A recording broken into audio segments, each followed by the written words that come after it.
क्या होता है यूजेटी और किस प्रकार से वह पावर इलेक्ट्रॉनिक्स में कार्य करता है। पहले तो थोड़ा सा अंतर समझ लो कि इलेक्ट्रॉनिक्स और पावर इलेक्ट्रॉनिक्स क्या होता है। नॉर्मली आपने जो युक्तियां पढ़ी होंगी, आपका डायोड हो गया, ट्रांजिस्टर हो गया और दूसरे जो भी इलेक्ट्रॉनिक कंपोनेंट, वह जो कार्य करते हैं वह एक लो वोल्टेज एवं लो धारा पर कार्य करते हैं। लेकिन जो पावर इलेक्ट्रॉनिक्स में जो युक्तियां यूज होती हैं वह बहुत अधिक वोल्टेज और बहुत अधिक पावर, बहुत अधिक करंट, बहुत अधिक रेजिस्टेंस पर कार्य करती है और इनको एक विशेष प्रयोजन के लिए हम क्या करते हैं, डिजाइन करते हैं या एक विशेष कार्य के लिए इनको बनाया जाता है। तो समझ में आया क्या होता है इलेक्ट्रॉनिक्स और पावर इलेक्ट्रॉनिक्स। अब पावर इलेक्ट्रॉनिक्स में जो अभी हम जिस युक्ति के बारे में पढ़ने वाले हैं वह है यूजेटी, जिसको आप लोग यूनि जंक्शन ट्रांजिस्टर बोलते हैं। शॉर्ट में इसको क्या बोला जाता है, यूजेटी। यूजेटी एक 3 टर्मिनल वाली युक्ति है जिसमें 3 टर्मिनल आपको रहते हैं। पहला होता है एमीटर, दूसरा बेस 1, बेस 2। जो इसमें जो एमीटर होता है इसमें आपको ध्यान रखना है कि टर्मिनल कितने होंगे। आपके जो टर्मिनल की संख्या आपको इसमें देखने को मिलेगी वह 3 रहेगी। ठीक, यदि लेयर की बात करें तो आपको लेयर देखने को मिलेंगी इसमें 2, एक आपकी पी लेयर होगी, एक आपकी एन लेयर होगी।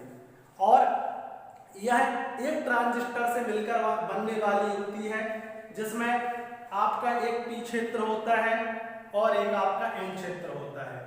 जो आपका एमीटर बना होता है वह पी क्षेत्र से मिलकर बना होता है और जो शेष भाग बचता है उसको हम क्या बोलते हैं, कलेक्टर बोलते हैं।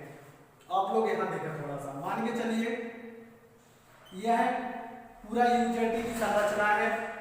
इसमें हमने यह जो एमीटर वाला भाग बनाया है यह आपका पी क्षेत्र से मिलकर बनेगा और बाकी जो बचता है इसको आप एन क्षेत्र बोलेंगे। पी यदि एमीटर हो जाता है तो जो एन क्षेत्र है वह आपका कलेक्टर हो जाएगा और इसी कलेक्टर से आप क्या करोगे, बेस 1 और बेस 2 का यहाँ पर निर्माण किया जाएगा। तो समझ में आया, 3 टर्मिनल और 2 लेयर वाली एक स्विचिंग डिवाइस है। स्विचिंग डिवाइस का मतलब होता है जिसको हम एक स्विच की तरह उपयोग कर सकते हैं या परिपथ को चालू बंद करने के लिए जिसका उपयोग किया जाता है। अब इसमें हम बात करें तो एक पी क्षेत्र होता है और एक एन क्षेत्र होता है। पी क्षेत्र से एमीटर को बनाया जाता है और एन क्षेत्र से बेस 1 और बेस 2 को क्या किया जाता है, निकाला जाता है। इसमें पी क्षेत्र होता है यह छोटा होता है आकार में, छोटे आकार का होता है और जो आपका एन क्षेत्र होता है यह बड़े आकार का होता है। इस चीज को आपको ध्यान रखना है। ठीक, और इसी से हमारा बेस 1 और बेस 2 क्या किया जाता है, निर्माण किया जाता है। अब यदि हम इसमें बात करें तो जो इसका बेस 1 और बेस 2 रहता है, इन दोनों टर्मिनल के बीच में हमें 5 किलो ओम से 10 किलो ओम के बीच में प्रतिरोध देखने को मिलता है। इसलिए इसको पावर इलेक्ट्रॉनिक्स में रखा जाता है। क्यों? क्योंकि पावर इलेक्ट्रॉनिक्स की जो युक्तियां हैं वह हाई रेंज पे कार्य करती है, उनमें धारा, वोल्टेज, रेजिस्टेंस सब कुछ क्या रहेगा, हाई रहेगा। इसलिए इसके दोनों टर्मिनल के बीच में हमें 5 किलो ओम से 10 किलो ओम के बीच में रेजिस्टेंस देखने को मिलता है। तो समझ में आया क्या होता है यूजेटी। हो गया। अब हम यूजेटी की वर्किंग देखने वाले हैं कि किस प्रकार से यूजेटी कार्य करता है और इसमें जो बेस 1, बेस 2 और एमीटर किस प्रकार से इसमें कार्य करते हैं। सबसे पहली बात, जो यूजेटी होता है जब हम इसमें वर्क करते हैं तो इसको जो हमारा बेस 1 होता है इसको हम अर्थ कर देते हैं। उसके बाद जो बेस 2 बचता है उसमें हम इनपुट वोल्टेज की सप्लाई देते हैं और तब तक इसमें इनपुट वोल्टेज की सप्लाई दी जाती है जब तक कि जो एमीटर धारा का मान हमारा क्या ना हो जाए, शून्य ना हो जाए। जब हमारी एमीटर धारा का मान शून्य हो जाता है तो हम क्या करते हैं, यदि हमें इसे फॉरवर्ड वाइज में यूज करना है तो हम इसमें क्या करेंगे, एमीटर वोल्टेज का मान ज्यादा रखेंगे और बेस वोल्टेज का मान क्या होगा, कम होगा। बेस वोल्टेज का मान जब कम होगा और एमीटर वोल्टेज का मान ज्यादा होगा तो जो होल्स हैं वह एमीटर से कहां जाने लगेंगे, बेस 1 की तरफ जाने लगेंगे। और जब बेस 1 की तरफ होल्स जाने लगेंगे तो जो दोनों टर्मिनल के बीच का प्रतिरोध है वह क्या होगा, कम होगा। और जब दोनों के बीच का प्रतिरोध कम होगा तो जो यूजेटी है उसमें क्या होगा, धारा का प्रवाह होगा और दोनों टर्मिनल के बीच का प्रतिरोध क्या हो जाएगा, कम हो जाएगा। तो समझ में आया कैसे यूजेटी में धारा का प्रवाह होता है। जब यह पूरी वर्किंग होगी तो इसमें जो होल्स निकलकर कहां जाएंगे, एमीटर से बेस की ओर जाएंगे। और यदि जो आप बेस 2 को वोल्टेज दे रहे हैं और एमीटर को जो वोल्टेज दे रहे हैं, यदि एमीटर वोल्टेज कम होगा और आपका बेस वोल्टेज ज्यादा है, जो आप इसमें क्या करोगे, वोल्टेज प्रदान करोगे इनपुट में। यदि आपका एमीटर वोल्टेज कम हुआ और बेस वोल्टेज ज्यादा है तो आपका जो यूजेटी है वह किस डायरेक्शन में कार्य करेगा, वह रिवर्स वाइज में कार्य करेगा। दूसरे शब्दों में बोलें तो उसमें धारा का प्रवाह क्या होगा, नहीं होगा। वह तभी संभव है जब इसमें आप एमीटर वोल्टेज का मान ज्यादा रखेंगे और बेस वोल्टेज का मान कम रखेंगे। तो जो इसमें होल्स का प्रवाह है वह कहाँ, एमीटर से बेस 1 की तरफ होने लगेगा, जिससे दोनों टर्मिनल के बीच में जो प्रतिरोध विद्यमान होता है वह क्या हो जाएगा, कम हो जाएगा। इसके बारे में यदि हम कुछ और बोलें तो जो हमारा यूजेटी है यह ऋणात्मक प्रतिरोध का, देखो दोनों का टर्मिनल के बीच का प्रतिरोध कम होगा जब हम इसको फॉरवर्ड वाइज में यूज करेंगे या इसमें धारा का प्रवाह होगा। तो यह क्या करेगा, ऋणात्मक प्रतिरोध का लक्षण प्रदर्शित करेगा, मतलब इसका प्रतिरोध क्या होगा, कम होगा। उसको कम होने को क्या बोलेंगे अपन, ऋणात्मक। ठीक, यदि बढ़ता तो अपन क्या बोलते, धनात्मक प्रतिरोध का लक्षण। लेकिन इनका प्रतिरोध क्या होगा, दोनों टर्मिनल के बीच में जो प्रतिरोध है वह कम होगा, इसलिए यह एक ऋणात्मक प्रतिरोध का लक्षण क्या करेगा, यहाँ पर उत्पन्न करेगा। अब हम इसके साथ ही साथ कुछ देख लेते हैं, लाभ देख लेते हैं कि हम यूजेटी का यूज क्यों करते हैं। पहला, जो यूजेटी होता है उसमें जो लीकेज करंट का मान होता है वह बहुत कम होता है। जो आप उसमें करंट अप्लाई करते हैं और जो आपको आउटपुट में करंट मिलती है, उन दोनों के बीच में जो लॉस होता है, लीकेज करंट होता है, उसका मान क्या होता है, लॉस नहीं बोलेंगे, लीकेज करंट जो अनावश्यक रूप से चला जाता है उसका मान क्या होता है, बहुत कम होता है। और इसकी जो क्षमता है, धारा वहन करने की क्षमता, वह क्या होती है, बहुत अधिक होती है। लीकेज करंट कम होता है लेकिन जो करंट को वहन करने की क्षमता है वह क्या होती है, बहुत अधिक होती है।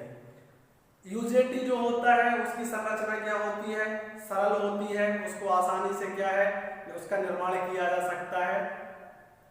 अगली बात करें, इसका मूल्य, यूजेटी का मूल्य बहुत कम होता है, यह बाजार में आपको बहुत कम मूल्य पर उपलब्ध हो जाएगा।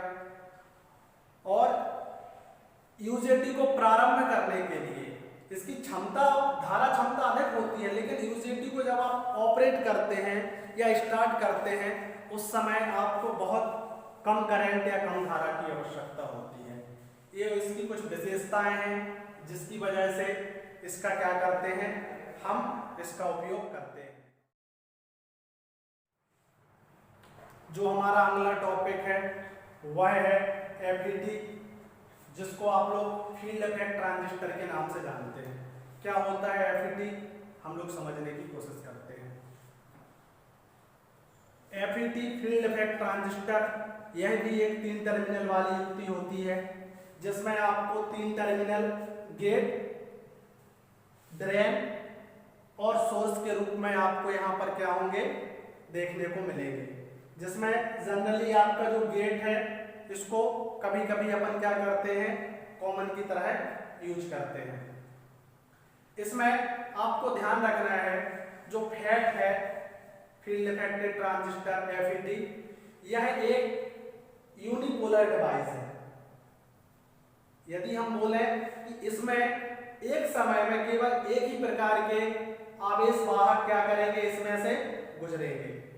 यदि हमें इसमें धारा का प्रवाह कराना है तो वह धारा का प्रवाह केवल एक प्रकार के आवेश वाहकों द्वारा संभव होता है।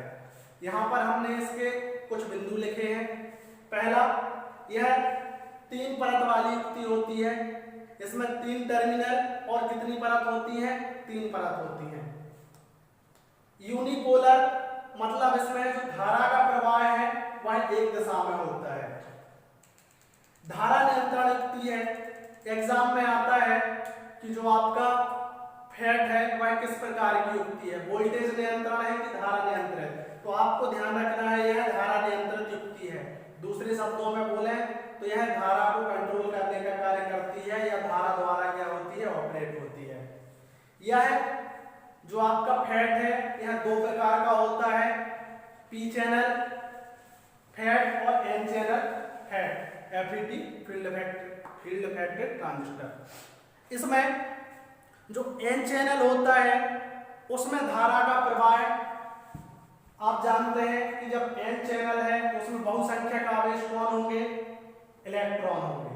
तो जो आपका N channel field affected transistor होता है उसमें धारा का प्रवाह बहुसंख्यक आवेश इलेक्ट्रॉन के माध्यम से होता है, और जो आपका P channel field affected transistor होता है उसमें धारा का प्रवाह P प्रकार का है तो किसके माध्यम से होंगे, बहुसंख्यक आवेश क्या होंगे, होल होंगे। तो उसमें धारा का प्रवाह किसके माध्यम से होगा, होल्स के माध्यम से। तो ठीक है,